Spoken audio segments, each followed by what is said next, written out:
وكفى وسلام على عباده الذين اصطفى أما بعد أعوذ بالله من الشيطان الرجيم بسم الله الرحمن الرحيم الف لام میم را تلك آیات الكتاب والذي أنزل إليك من ربك الحق ولكن أكثر الناس لا يؤمنون.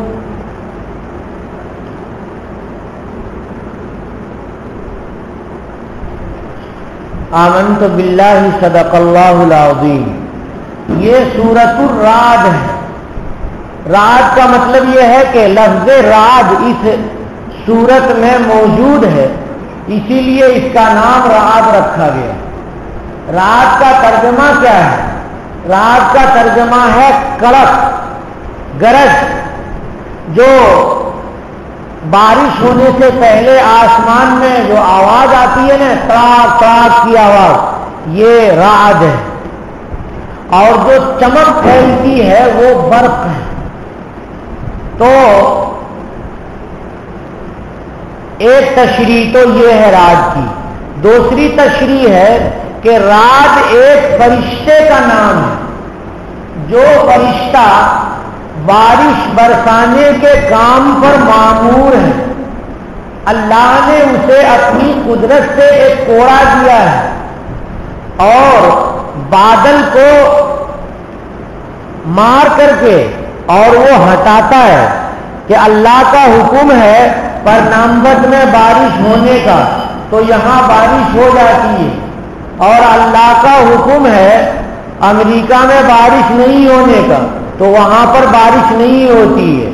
تو اس فرشتے کا نام رعد ہے. تو غرض یہ کہ رعد اس سورت کا نام ہے اور اس رعد کا تذکرہ اس سورت میں آیا ہے. اللہ تبارک و تعالی رعد میں اپنی طاقت اور قوت کو سمجھانا چاہ رہے ہیں کہ اے انسان ضعیف البنیان، کمزور، کتنے کمزور ہو. اونٹ کا بچہ تو پیدا ہونے کے بعد ہی کھڑا ہو جاتا ہے، اور گائے بھینس کا بچہ اور بکری کا بچہ تو پیدا ہونے کے بعد کھڑا ہو جاتا ہے. لیکن اے انسان تو اتنا کمزور ہے کہ 1 سال لگتے ہیں تم کو کھڑے ہونے میں، اور زبان سے بولنے میں تمہیں 2 سال لگ جاتے ہیں. اور پھر کبھی نزلہ ہے، کبھی زکام ہے، کبھی درد ہے، اور کبھی پیٹ خراب ہے، تو کبھی کچھ اور خراب ہے. پریشانیاں لگی ہوئی ہیں. کتنے کمزور ہو تم. دیکھو فرشتے اللہ کے کتنے مضبوط ہیں. حضرت جبریل کتنے مضبوط ہیں کہ پوری صدوم بستی، جو پورا علاقہ تھا حضرت لوط علیہ السلام کا، 4 گاؤں تھے اس میں، سب کو حضرت جبریل نے زمین کے ساتھ اپنے پر پہ اٹھا لیا اور آسمان تک لے جا کر کے الٹ کر کے اور زمین پہ مار دیا. کتنی طاقت حضرت جبریل کی ہے. تم تو 1 کنٹل مٹی نہیں اٹھا سکتے ہو. تو اتنے کمزور ہو تم، اور تم اکڑتے ہو، اللہ کو نہیں مانتے ہو. یہ غلط ہے. اللہ رب العالمین کو ماننے والے تو فرشتے ہیں. اور رعد فرشتہ کہ جس کے ایک کوڑے سے اتنی آواز اٹھتی ہے کہ تم اپنے کان بند کر لیتے ہو کہ ہمارے کان پھٹ جائیں گے اور ہمارا دل پھٹ جائے گا. تو وہ اس فرشتے کو بھی دیکھو. وہ فرشتہ تو اللہ کو اللہ مان رہا ہے.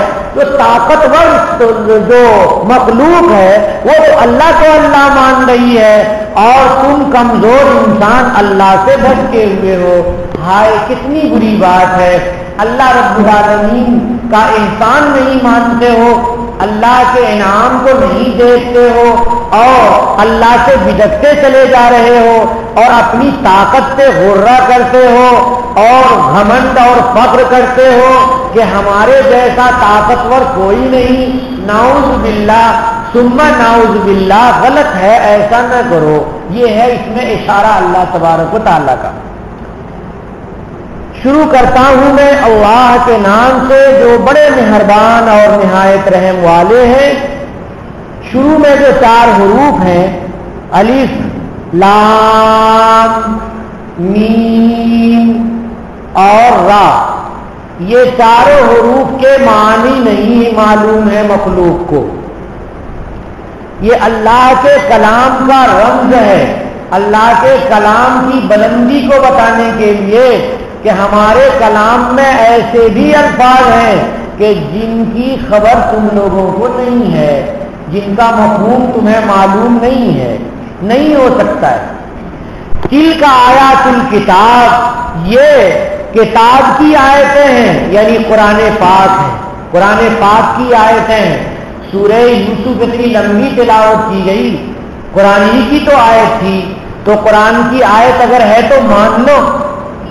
کہتے ہو کہ بتاؤ قصہ، اور حضرت یوسف بتاتے ہیں تو حضرت یوسف کے بارے میں حضرت نبی کریم صلی اللہ علیہ وسلم بتاتے ہیں تو تم مانتے نہیں ہو، مان لو۔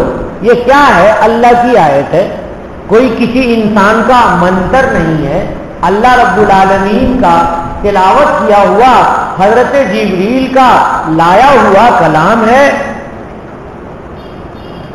والذی انزل الیک من ربک الحق، اللہ کے نبی صلی اللہ علیہ وسلم کو خطاب کر کے اللہ تبارک و تعالیٰ کہہ رہے ہیں، اور دراصل امت کو خطاب ہے کہ وہ چیز جو آپ کے اوپر نازل کی گئی ہے آپ کے رب کی طرف سے، وہ برحق ہے، صحیح ہے، سچ ہے، حقانیت لیے ہوئے ہے، اس کی اصلیت میں کوئی شبہ نہیں ہے۔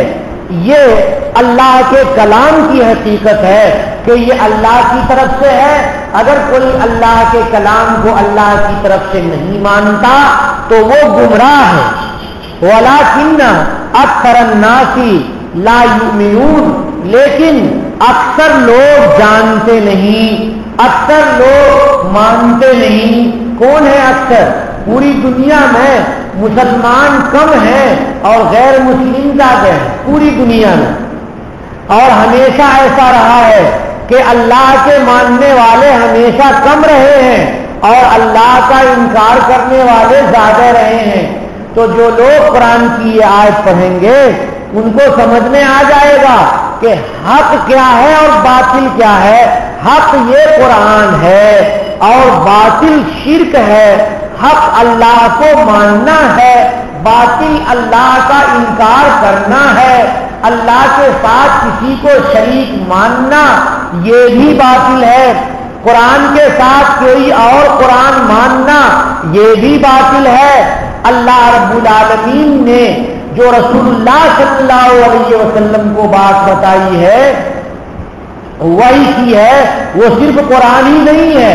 قرآن کے تو الفاظ ہیں لیکن بغیر الفاظ کے حضور نے جو اللہ کی طرف سے جو بات بھی کہی ہے وہ وہی ہے، جیسا کہ قرآن نے ارشاد فرما دیا وما ينطق عن الهوى، حضور جو بولتے ہیں وہ اپنی خواہش سے کبھی نہیں بولتے۔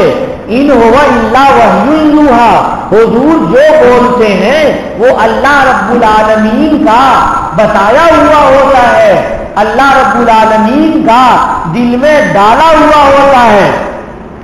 ان هو الا وحی یوحی، یہ تو وہ وہی ہوتی ہے جو اللہ تبارک و تعالیٰ کی طرف سے کی جاتی ہے۔